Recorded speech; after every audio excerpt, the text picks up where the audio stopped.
Hi, guys. Okay, so angles of elevation and depression. So we're going to get these state tests, ACT, SAT, love these questions, okay? So we're going to learn how to find the measurement of an angle or a side, something of that nature, in a word problem that's talking about looking up at something or looking down at something. The biggest problem that my students have had over the years is how to draw the triangle and where the angle goes, okay? So I came up with this little thing. It needs to be a triangle within the Z, okay? And the angle of elevation or depression has to be one of the Z marks, okay? So how does that look any different than if I were to draw a triangle out here? So this would not be, it's not inside the Z, right? These angles are not inside the Z. Here's your Z.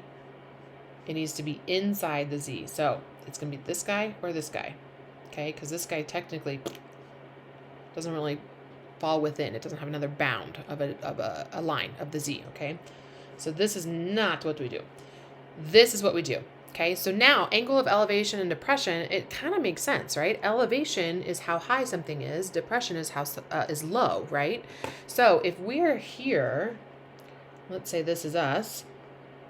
Doesn't it look just like us? We're looking out, and then we look up. So this would be an angle of elevation. Okay, now let's say we're up here in a plane or a tree or building, whatever, something. We look out and then we're looking down. So this is a depression. We need to draw our triangles that mimic the situation that they're giving us in words to fit within one of these triangles. Okay, so then this would be our angle, or our triangle for angle of depression, making this a right angle. And this one would be for elevation, making it a right triangle. Okay.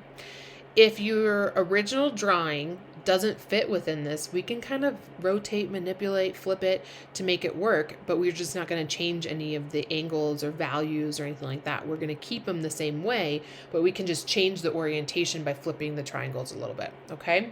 So let's go ahead and look at our first question, okay? As I say with the word problems, read the word problem. Don't try to solve it in the first step. Let's figure out what the heck is going on with this. Draw a picture next. Super important, okay?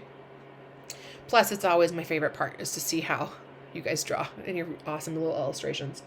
All right, a tourist looks out from the crown of a Statue of Liberty, approximately 250 feet above the ground.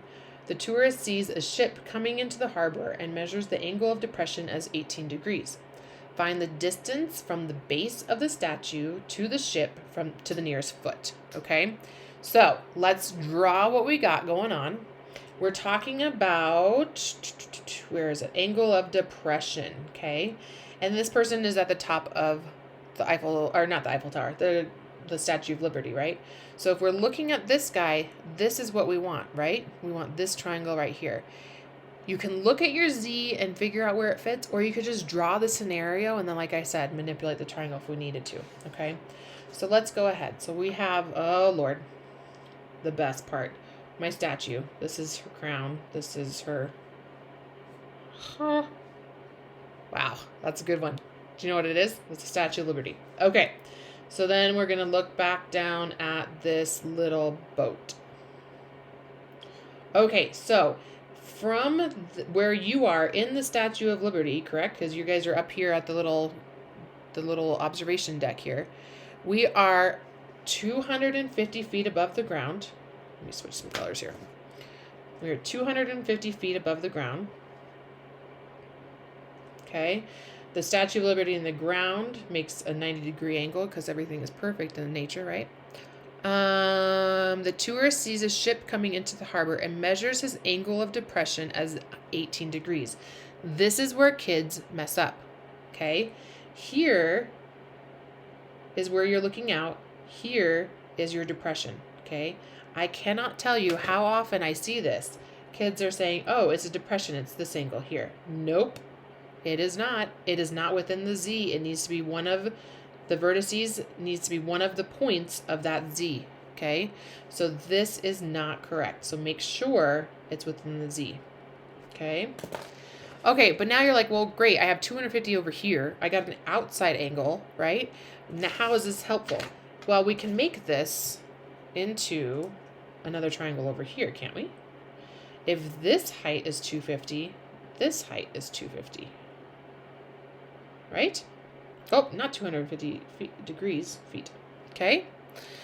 All right, let's make sure we have everything. Tourist looks out from the crown of a statue, approximately 250 feet above the ground. It sees a ship coming in. Here's his little vision because he's looking out and then down, out and then down. Okay, not down and then down further. That doesn't make sense. 18 degrees. And they want to find the distance from the base of the statue that the ship is. So that would be this, right? Well, this isn't our triangle that we're working with. This is our triangle we're working with.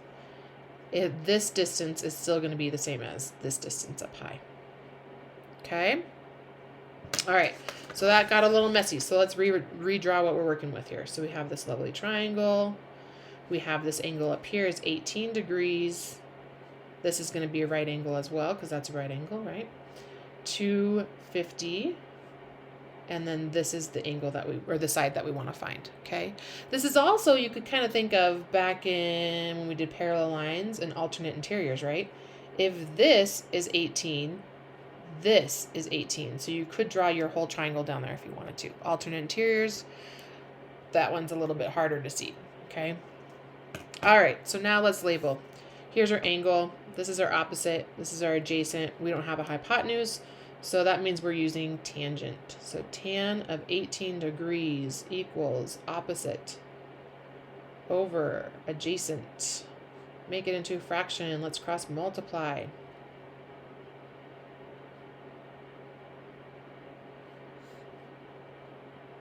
Divide by tan 18. So we get 250 divided by tan 18. Okay, so we get 769.4208888, blah, blah, blah, blah, blah. Okay, and it says to the nearest foot, right? So let's look at this guy. That's a 4, so we're going to get 769 feet from the base of the statue is how far that boat is. All right, let's try another one because those are so fun. Okay. Okay, let's read the problem. So Cecilia sights the top of an 84-foot lighthouse at an angle of elevation of 58 degrees.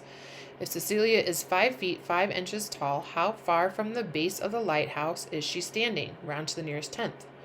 Okay, so let's do this. Lighthouse.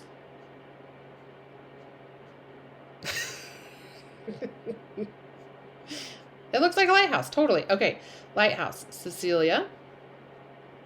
We also need to keep in mind that she's 5 foot 5 inches tall. So we need to figure out what that is as a decimal. Okay, so she's 5 foot 5 inches. We'll figure that out in a minute. Okay, we know the lighthouse is 84 feet tall. And she's looking at an angle of elevation. So let's draw a Z and let's see if our triangle matches up here. Okay, so here she is looking up. So this would be her angle of elevation, which is what they're giving us, okay? 58 degrees. Okay, so they give us this for a reason, right? Because when she's looking up, she's not looking from the ground. She's looking at her eye level, correct? So we say, technically our eyes are not at the top of our head, but what we do is we're going to take this distance and we're going to subtract how tall that person is to get this height of the triangle, because really this triangle is only going to right here, right where her eyesight is. So let's look at that. So we have our triangle, 58 degrees, we're not changing, right? We are changing this. So we want to say 84 feet minus 5 feet and 5 inches. So what percentage of or decimal of a foot is 5 inches? So we know that there's 12 inches in a foot, right? So we would do 5 over 12. If she was 5 foot 3 inches, we would do 3 over 12. So she is really 5.416667 feet tall. So we'll do 5.417. Okay, so that's going to give us how tall the lighthouse is from her angle of elevation. 78.583 feet tall is what she's really measuring at, okay? All right, now what in the world are we looking for? How far from the base of the lighthouse? How far from the base of the lighthouse is she standing? So we want from here to here. So we'll call that X. Okay, go ahead and label things AH's and O's. So this is going to be your opposite. This is your adjacent. So we're using tangent again. Tangent of 58 degrees equals opposite over adjacent. And the adjacent we don't know. Over 1, cross multiply, x times tan 58 equals 78.583. And divide all the sides by tan 58. So let's see what we get here. So we get, here's a little trick now that we have that, right? We want to do this number, which is the last number in our calculator, and we want to divide it by tan 58. Instead of retyping that decimal in, you could just straight, because it's the last answer that you had, you could just push the division sign. ANS means answer, so it's taking the last answer, and now we're going to divide by tan 58. So a little bit of a shortcut, a couple extra, or a few less buttons to push. So we get X is equal to 49.1041. So really just 49.1. Yeah, to the nearest tenth is what they want. Okay, so what is 49.1? 49.1 is the X value, which is from Cecilia to the lighthouse. And we wanted to see how far from the lighthouse she's standing. So how far from the base. So our answer is 49.1 feet from the base of the lighthouse.